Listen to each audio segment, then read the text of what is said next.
Welcome to Books and Coffee Chat, the podcast where we dive into the stories you love, the characters you can't stop thinking about, and the plot twists that leave you speechless. Every week, grab your coffee and join us for real, fun, and spoiler-free conversations about books that everyone's talking about. Let's get started. Welcome back to the Deep Dive. Good to be diving in again. Today we're tackling a story that is, well, it's pretty unsettling right from the get-go. Oh, absolutely. It grabs you immediately. Imagine this, you're on a busy Manhattan street. Right. Just another day, maybe. Yeah. And then boom, this horrific accident happens. A man dies instantly. And our narrator, Lowen, she's right there. And she gets splattered with his blood. It's shocking. It's incredibly visceral. The source even calls it death by routine, which is such a chilling phrase. That immediate raw shock, it just sets the tone, doesn't it? It really does. And it's fascinating because this event completely shatters her whole goal, which was to be, invisible in the city. Exactly. She moved to Manhattan for that anonymity, to feel unimportant, as she puts it. Yeah. And this just yanks her right into the spotlight in the most gruesome way possible. Yeah. So the source material for this deep dive, it's really unique. It's this single, super intense narrative. And it weaves together these different viewpoints, peeling back the layers on a really dark family history. A very dark history. So our mission today really is to navigate these tangled histories. Yeah. We're exploring how things like past trauma, ambition, that desperate need for truth, or maybe just control, Or control, yeah. how all that can lead to some really, truly shocking places. We're going to look at how perspective shapes reality and the huge impact secrets can have. And for you listening, this isn't just about following a plot. It's really about thinking how our own histories, the real stuff, and maybe the stories we tell ourselves, Right. how they shape who we are right now, Yeah. how a carefully built history can just crumble, and what gets built on top of that rubble. Often it's built on some seriously shaky ground. Okay, so let's go back to that street scene. Lowen's reeling, right? Yeah. Covered in blood, just saw someone die. Yeah. It's a moment where she's incredibly vulnerable, especially for someone who, as the source says, tries so hard to be impenetrable, like the concrete under her feet. And then out of this chaos, Jeremy appears. Yes, Jeremy. And his kindness, it just stands out, doesn't it? Yeah. In a city where, like Lowen thinks, people are often too crowded to give a shit, he actually steps up, He does. He gives her his shirt, helps her clean up in a men's room, of all places. which is quite something. It immediately tells her he's maybe not your typical hardened New Yorker, that he's from somewhere that didn't completely beat the empathy out of him. That's a key observation she makes. And when she asks him if he's okay after everything. Which is kind of amazing she even asks. Right. His reply is so cryptic. He just says, "I've seen worse, unfortunately." Oof. Yeah. What does that mean, right? In that context. Exactly. It immediately plants this seed, like, okay, there's a history here. There's something more going on with this guy. For sure. And she notes he has this air of competence, like someone in charge. She wonders if he's a doctor. But he's not. He says he used to be in real estate. Right. And she clocks the details. Handsome, those chartreuse eyes she mentions, but also, very clearly, a wedding ring. Yep, the ring is there. But even with the ring, she's drawn to him. His kindness, his altruism, she calls it. It's rare, and she's intrigued despite herself. And Lowen's own desire for invisibility, her reaction to all this, Yeah. it's not random. Her own personal history plays a huge part here, doesn't it? Oh, definitely. Tell us a bit about that. What shapes Lowen? Well, she describes having this deeply crippling aversion to other humans. Crippling. Wow. Yeah. And she links it directly back to her mother, who was apparently terrified of her because she used to sleepwalk as a kid. Her own mother was scared of her. That's what she says. It led to her being fairly secluded, kept away from others, and that paranoia she feels bled into my adulthood. So she ends up a loner, very few friends, not much social life. That's a heavy history to carry. It makes her wanting anonymity in Manhattan make perfect sense. Absolutely. Yeah. And on top of that long-term history, there's fresh grief. Her mother just died. Right, after a long illness. 9 months of Lowen being her full-time carer, basically trapped indoors with her in that Manhattan apartment. And the source hints at really complex feelings there. Guilt, but also maybe some relief. It clearly took a massive toll. So you've got this childhood isolation, this intense recent grief, and it leaves her in a terrible spot financially too, right? Yeah, totally precarious. Facing eviction, needing a writing contract like yesterday just to pay the bills, Mm-hmm. and terrified of having to get a day job because that means no time to write, which is her whole identity, really. It paints a picture of real desperation. You can see how someone in that state might take a job they otherwise wouldn't. Exactly. And her professional identity is tied into this, too. She writes suspense, but isn't well known. And she hates, absolutely hates, public appearances. Oh, yeah, she mentions being so awkward she thinks readers will swear off my books forever. She even tells this story about a reader calling her a stuck-up bitch at a signing. So this deep-seated anxiety about being seen, being judged, it's rooted way back in her personal history. It makes the idea of collaborating with a famous author incredibly daunting. Which brings us perfectly to this very mysterious job offer. Right. She meets with Corey, her agent, also her ex. Complicated history right there. Definitely. And an editor from Pantom Press. They want her to co-write for Verity Crawford, this mega successful author of the Virtue series. And this meeting happens right after the accident, when she's feeling vulnerable and desperate for cash. The timing is intense. And Corey, the agent ex, their past relationship just hangs in the air.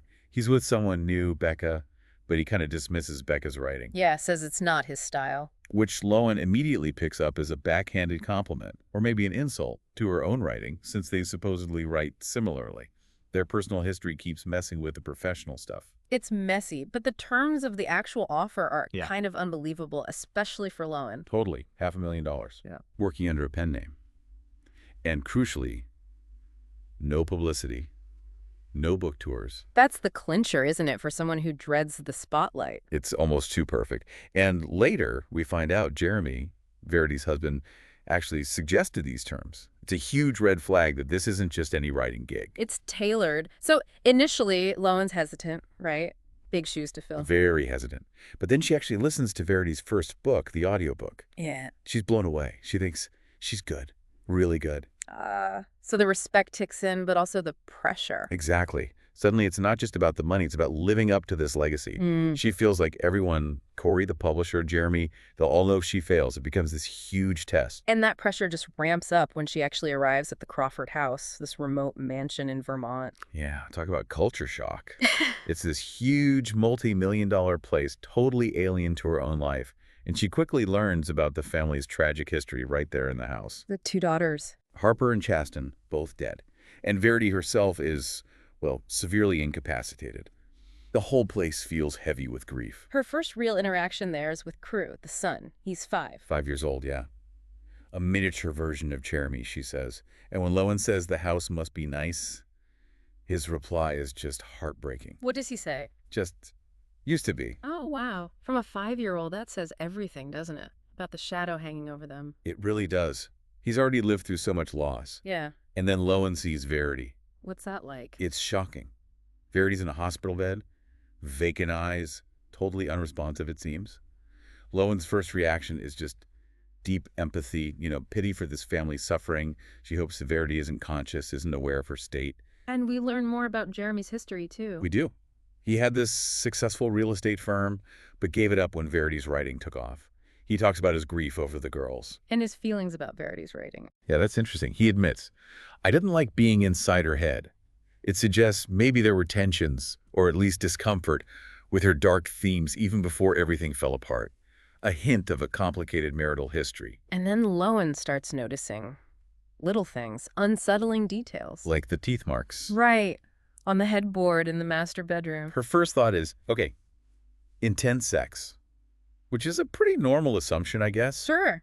But given everything else that unfolds, that detail starts to feel much, much darker. It's like the house itself holds these violent secrets in its history. And this is where the story pivots, where Lowen uncovers what seems like Verity's actual history. And she finds it in Verity's office, this hidden manuscript, an autobiography, labeled private. Not notes, not fiction. Verity's true history, it claims. And reading it, it's absolutely chilling. Verity's perspective on motherhood, on her daughters, it's disturbing. How so? She writes about pregnancy being detrimental. She found breastfeeding disturbing.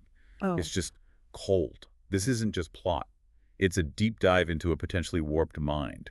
How someone can construct their own reality, their own history, based on resentment. And the jealousy towards Jeremy's love for the kid. Huge jealousy, especially after he admitted, maybe foolishly honest, that his love for them was more intense than his love for her. Ouch. That's a hard thing for anyone to hear, but Her reaction in the manuscript? Mm. And the part about Harper's death? It's brutal. What seemed like a tragic accident. The manuscript reframes it. Verity admits to deliberate inaction. Worse, she admits telling little Crew to hold his breath just before she capsized the canoe. My God. It's like reading a confession. But is it? That's Yeah. the question, isn't it? Exactly. Is this the real Verity, or is this part of her writing process? She tries to explain it away, right? Saying she writes from the villain's perspective, write what you know. That writing this dark stuff is therapy, creating a world darker than her own to find relief. It's such a twisted justification. Is she confessing her history, or is she performing it, even in private? It messes with your head. And it definitely messes with Lowen's. Her terror just builds and builds. She starts to wonder if Verity isn't as out of it as she seems. Sees her looking. Sees her looking through the office window, making eye contact, unsettling eye contact. And things Crew says. Yeah, little comments Crew makes, like his mommy told him not to talk about her. Yeah. It all starts chipping away at that initial sympathy Lowen felt. Replaced by suspicion, fear even. The horrifying thought that the history she's reading isn't past tense at all. It might be present danger. And this is where Jeremy's own history of suspicion comes back into play. He starts revealing things to Lowen. Subtly at first, then more directly. He admits he suspected Verity wasn't being straight about Harper's death for a long time. He confesses he thought she might be faking her current condition too. So Lowen's discovery of the manuscript, it's like the missing piece for him. It confirms his deepest feels. It seems to. And their shared conviction, fueled by the manuscript and his long-held doubts, leads to that horrifying climax. The choking attempt. Yeah. Jeremy believing Verity is an active threat to Crew. Maybe now to Lowen too, he tries to kill her. It's sudden, violent, desperate. Born out of his history of suspicion and her discovery of Verity's alleged history. It's awful. The immediate aftermath, Jeremy's just devastated by what he did. Lowen is struggling with her part in it, her complicity. They're left in this terrible limbo, terrified of what the morning will bring. They've crossed a huge line. A point of no return, really. All the history, all the trauma, all the searching for truth just explodes. And then, flash forward, 7 months later. And the outcome is, well, Verity died, apparently in her sleep, 7 months after that night. Lowen had left the morning after the choking incident, trying to distance herself, but came back 2 weeks later. She's been with Jeremy ever since. They've built a new life, or are trying to. Seems like it. Lowen finished the book outlines. She's pregnant now with Jeremy's daughter. Due in a couple of months. They sold the Vermont house, that place with all the bad history, used the book advance and Verity's life insurance to buy a new place, cash, on the beach in North Carolina. A complete fresh start, geographically at least. And Jeremy's being a great dad to Crew, excited about the new baby, Crew's in therapy. Lowen hopes, maybe needs to believe that they can easily forget the bad memories if we give them enough good ones to cover them up. Trying to actively rewrite Crew's history with positive experiences. A conscious effort. Yeah. But then, while clearing out the old house, Lowen finds one last thing. Of course she does. Verity's final letter. And this changes everything. Completely flips the script. In the letter, Verity admits she was faking the injury. Whoa. But she claims it wasn't because she killed Harper deliberately. She says Harper's death was an accident, and she faked the injury to avoid being wrongly charged with murder. And she insists everything she did, including the manipulation, was for Crew. A totally different version of events, protecting her son, not malicious intent. That's her claim in the letter. And she talks about Lowen and Jeremy. Oh. She heard them having sex. She admits she locked them in the bedroom that time. She knew. She knew. But interestingly, she says she doesn't hate Jeremy. Yeah. She believes his actions trying to choke her, the car wreck he apparently caused that injured her, came from his fierce need to protect the kids. She almost validates his motives while painting herself as the misunderstood, protective mother. So this letter just blows up Lowen's understanding of the past year, right? Which history was real, the manuscript, or the letter? Exactly. It leaves Lowen and us with this profound ambiguity. Her final thought sums it all up. No matter which way I look at it, it's clear that Verity was a master at manipulating the truth. The only question that remains is, which truth was she manipulating? Wow, so you're left wondering which history actually happened, which narrative is the real one, or can we even know? And that's the core question, isn't it? For you listening, think about that. How much does someone's history, the one they lived or the one they create, shape everything around them? Yeah, these characters, they all chose which version of history to believe, which points to hide, and those choices built their present reality. So what does it really mean to start fresh, like Lowen and Jeremy are trying to do, when the foundation is built on such a contested, dark past? Can you ever really escape that history? It really challenges how we think about truth, lies, and the power of the stories, the histories we tell ourselves and each other. Something to definitely mull over. And that's a wrap for today's Books and Coffee Chat. If you enjoyed this conversation, don't forget to hit like, subscribe, and share this episode with your fellow book lovers. Got a book suggestion or a hot take? Drop it in the comments. New episodes every Monday, Wednesday, and Friday. See you next time, and don't forget, keep reading and keep